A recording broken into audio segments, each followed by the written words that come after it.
नमस्कार बच्चों, आपकी अपनी ऑनलाइन क्लासेस में आपका स्वागत है। आज हम जो टॉपिक पढ़ने जा रहे हैं वो वाकई में बहुत विशेष है, क्योंकि उसका नाम ही शुरू होता है विशेष से, अर्थात विशेषण। तो आइए आज के इस लेक्चर में हम विशेषण से जुड़ी बातें जानेंगे। विशेषण की परिभाषा, विशेषण के भेद, विशेषण के भेदों की परिभाषा और कैसे हम किसी भी वाक्य में विशेषण और विशेषण के भेदों को पहचान सकते हैं। हाथी बड़ा है, हाथी काला है, खरगोश छोटा है, खरगोश सफ़ेद है। ये सारे वाक्यों में आप देख रहे हैं जो ये बड़ा, काला, छोटा, सफ़ेद, ये सारे शब्द क्या कर रहे हैं? ये विशेषता बता रहे हैं कि हाथी कैसा है, बड़ा है, हाथी कैसा है, काला है, खरगोश छोटा है और खरगोश सफ़ेद है। अर्थात उसके आकार, प्रकार, रंग रूप आदि के द्वारा वो उसकी विशेषता बता रहे हैं। तो जो शब्द संज्ञा तथा सर्वनाम की विशेषता बताते हैं उन्हें विशेषण कहते हैं। इससे पहले के लेक्चर में आपने संज्ञा सर्वनाम समझा था, तो वही जो शब्द संज्ञा और सर्वनाम की विशेषता बताएंगे उन्हें हम विशेषण कहेंगे। नंबर 2 पे आता है विशेष्य। विशेष्य क्या है? विशेषण शब्द जिस संज्ञा या सर्वनाम की विशेषता बताते हैं उसे विशेष्य कहते हैं। जैसे पिछले वाक्यों में हमने देखा हाथी बड़ा है, तो उसमें बड़ा शब्द विशेषण है और जबकि हाथी शब्द विशेष्य है, क्योंकि हाथी की विशेषता बताई जा रही है। इसी तरह से बगीचे में सुंदर फूल हैं, मैंने एक सफ़ेद बिल्ली देखी, माँ ने नई साड़ी खरीदी, पिताजी 2 किलो आम लाए। इन वाक्यों में फूल, बिल्ली, साड़ी, आम ये सारे शब्द विशेष्य हैं, क्योंकि इनकी विशेषता बताई जा रही है कि फूल सुंदर हैं, बिल्ली सफ़ेद है, साड़ी नई है और आम 2 किलो हैं। तो आइए आगे बढ़ते हैं। विशेषण के 4 भेद होते हैं। पहला गुणवाचक विशेषण, दूसरा संख्यावाचक विशेषण, तीसरा परिमाणवाचक विशेषण, चौथा सार्वनामिक विशेषण। एक एक करके समझते हैं हम। पहला गुणवाचक विशेषण, जो विशेषण शब्द संज्ञा और सर्वनाम शब्दों के गुण, दोष, आकार, रूप, रंग, स्वाद आदि के बारे में बताते हैं उन्हें हम गुणवाचक विशेषण कहते हैं। देखिए नाम से स्पष्ट है, गुण अर्थात क्वालिटी। क्वालिटी में उसके गुण भी हो सकते हैं, कमियां भी हो सकती हैं जो दोष के अंतर्गत आएंगी। आकार प्रकार उसका, वो भी इसकी क्वालिटी है। उसका रूप रंग, उसका स्वाद, ये भी उसकी क्वालिटी है। तो ये हो गया गुणवाचक विशेषण। जैसे कि माँ ने पीली साड़ी खरीदी।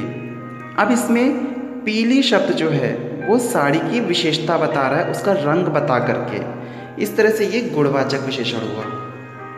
संख्यावाचक विशेषण, दूसरा भेद, नाम से स्पष्ट है कि वो संख्या का बोध करा रहा होगा, अर्थात जो विशेषण शब्द संज्ञा और सर्वनाम शब्दों की संख्या का ज्ञान कराते हैं उन्हें संख्यावाचक विशेषण कहते हैं। जैसे मैंने 2 कचौड़ियाँ खाई।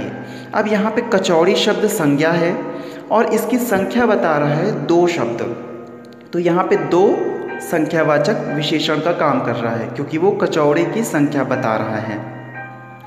फिर आते हैं संख्यावाचक विशेषण को 2 भागों में बांटा गया है, निश्चित संख्यावाचक विशेषण और अनिश्चित संख्यावाचक विशेषण। एक एक को समझते हैं। नाम से भी स्पष्ट हो रहा है कि निश्चित अर्थात जब हम जो विशेषण शब्द संज्ञा सर्वनाम की निश्चित संख्या का बोध कराएं उन्हें हम निश्चित संख्यावाचक विशेषण कहते हैं, और जो विशेषण शब्द संज्ञा सर्वनाम की निश्चित संख्या का बोध नहीं कराते हैं उन्हें हम अनिश्चित संख्यावाचक विशेषण कहेंगे। जैसे कक्षा में 20 छात्र हैं, यहाँ पे छात्रों की संख्या 20 कन्फर्म बताई जा रही है, अर्थात ना तो 20 से ज़्यादा हैं ना 20 से कम, अर्थात एग्जैक्ट 20 हैं। यानी निश्चित संख्या बताई जा रही है। तो ये निश्चित संख्यावाचक का उदाहरण यहाँ पे हो गया। कक्षा में 20 छात्र हैं, इस वाक्य में 20 शब्द निश्चित संख्यावाचक विशेषण है। इसके विपरीत बगीचे में अनेक पेड़ हैं, यहाँ पे अनेक शब्द ये तो जता रहा है कि पेड़ों की संख्या बहुत सारी है, बहुत संख्या में पेड़ हैं, लेकिन कितने हैं ये निश्चित नहीं है। इस कारण से बगीचे में अनेक पेड़ हैं, इस वाक्य में अनेक शब्द अनिश्चित संख्या का बोध करा रहा है, इसलिए ये अनिश्चित संख्यावाचक विशेषण हो गया। इसके बाद आता है नंबर परिमाणवाचक का। परिमाणवाचक विशेषण क्या है? परिमाण का मतलब होता है मात्रा। जो विशेषण शब्द संज्ञा और सर्वनाम शब्दों की मात्रा का बोध कराते हैं उसे परिमाणवाचक विशेषण कहते हैं। जैसे माँ 2 किलो आम लाई। अब इस वाक्य में आम की मात्रा बताई जा रही है कि वो कितना है, 2 किलो। ठीक, देखिए परिमाण का मतलब होता है मात्रा, अर्थात जो चीज़ें हम नाप तौल कर खरीदते हैं उन्हें हम परिमाणवाचक विशेषण के द्वारा बताते हैं। परिमाणवाचक विशेषण के भी उसी तरह से 2 भेद किए गए, निश्चित परिमाणवाचक विशेषण और अनिश्चित परिमाणवाचक विशेषण।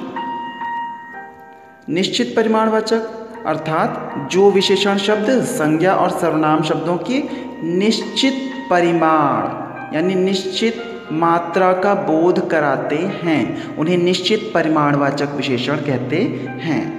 जैसे सलमा ने सलवार और कुर्ते के लिए 3.5 मीटर कपड़ा खरीदा। इस वाक्य में 3.5 मीटर जो है, ये जो मीटर शब्द लगा है ये क्या है, मात्रा का बोध कराता है। मीटर, लीटर, किलो, ग्राम, किलोग्राम, किलोमीटर, है ना, ये सारे शब्द आपको मात्रा यानी परिमाण का बोध कराते हैं। इस नाते ये सभी परिमाणवाचक में आएंगे, लेकिन जब इनके आगे निश्चित बता दिया जाता है अर्थात जैसे 3.5 मीटर, तब ये निश्चित परिमाणवाचक है। अन्यथा जैसे हम देखते हैं अनिश्चित परिमाणवाचक अर्थात जब जो विशेषण शब्द संज्ञा और सर्वनाम शब्दों की निश्चित मात्रा या निश्चित परिमाण का बोध नहीं कराते हैं उन्हें अनिश्चित परिमाणवाचक विशेषण कहते हैं। जैसे बाजार से थोड़ा दही लेते आना। अब दही आप लेने जाएंगे तो ग्राम में, है ना, 250 ग्राम, आधा किलो ऐसे तौल करके लेते हैं, तो जाहिर सी बात है कि ये नाप तौल वाली चीज़ है दही, तो ये परिमाणवाचक में आएगी। लेकिन चूँकि यहाँ लिखा है थोड़ा दही अर्थात उसकी मात्रा निश्चित नहीं बताई गई है, इसलिए थोड़ा शब्द जो है वो यहाँ पे अनिश्चित परिमाणवाचक का उदाहरण है। अंतिम है सार्वनामिक विशेषण। नाम से स्पष्ट है सार्वनामिक अर्थात सर्वनाम शब्दों को जब विशेषण के रूप में प्रयोग किया जाता है, अर्थात जो सर्वनाम शब्द संज्ञा शब्दों से पहले आकर उनकी विशेषता बताते हैं उन्हें सार्वनामिक विशेषण कहते हैं। क्योंकि ये सर्वनाम होते हैं इसलिए इनका नाम रखा गया सार्वनामिक विशेषण। इसी को हम संकेतवाचक विशेषण भी कहते हैं, सांकेतिक विशेषण। जैसे मेरा भाई उस विद्यालय में पढ़ता है। यहाँ मेरा शब्द भाई की ओर इशारा कर रहा है, उसकी विशेषता बता रहा है कि मेरा भाई है, इसलिए मेरा शब्द भाई की विशेषता बता रहा है। और चूँकि मेरा सर्वनाम है इसलिए ये सार्वनामिक विशेषण हो गया।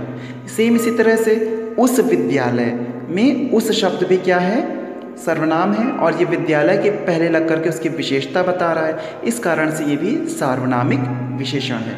तो ये हो गए सर्वनामों के भेद। अब आता है सर्वनाम तथा सार्वनामिक विशेषण में अंतर।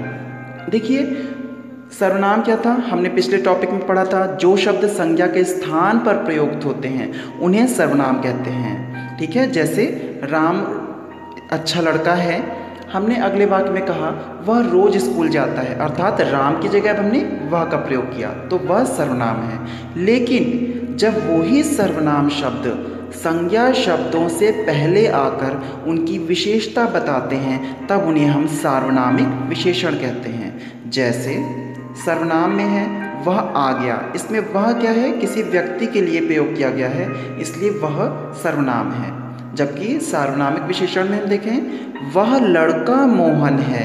यहाँ पे लड़का शब्द संज्ञा है जो कि एक जातिवाचक संज्ञा है और उसके पहले वह शब्द लगकर उस लड़के की विशेषता बता रहा है, इसलिए वह शब्द सार्वनामिक विशेषण यहाँ पे हो गया। तो देखा आपने कैसे सर्वनाम में वह है, वहाँ पे वह सर्वनाम है और दूसरे वाक्य में वह सार्वनामिक विशेषण जो कि संज्ञा के पहले आ गया इस कारण से। नेक्स्ट है संख्यावाचक विशेषण तथा परिमाणवाचक विशेषण में अंतर। जिन वस्तुओं को देखो बच्चों नापा तौला जाता है उनके लिए हम परिमाणवाचक विशेषण का प्रयोग करते हैं, ठीक है। जैसा कि मैंने पहले भी आपको बताया था, परिमाण का मतलब माप तौल होता है, मात्रा होता है। तो जिन वस्तुओं को हम नाप तौल कर लेते हैं उनके लिए हम परिमाणवाचक विशेषण का प्रयोग करते हैं, तथा जिन वस्तुओं को गिन सकते हैं, गिना जाता है, उनसे पहले हम संख्यावाचक विशेषण का प्रयोग करते हैं। जैसे 5 छात्र, अब छात्र क्या है, काउंटेबल हैं, इनको हम गिन सकते हैं, इसलिए 5 शब्द हम लगा रहे हैं क्योंकि ये संख्यावाचक है। फिर 5 किलो चीनी, अब चूँकि चीनी नापतौल के लिए जाती है किलो में, इस कारण से इसके आगे 5 किलो लगा है, तो ये इसकी मात्रा का बोध करा रहा है। तो आशा करता हूँ आपको ये वीडियो में काफ़ी बातें समझ में आई होंगी। नेक्स्ट वीडियो में फिर मिलते हैं, तब तक के लिए धन्यवाद।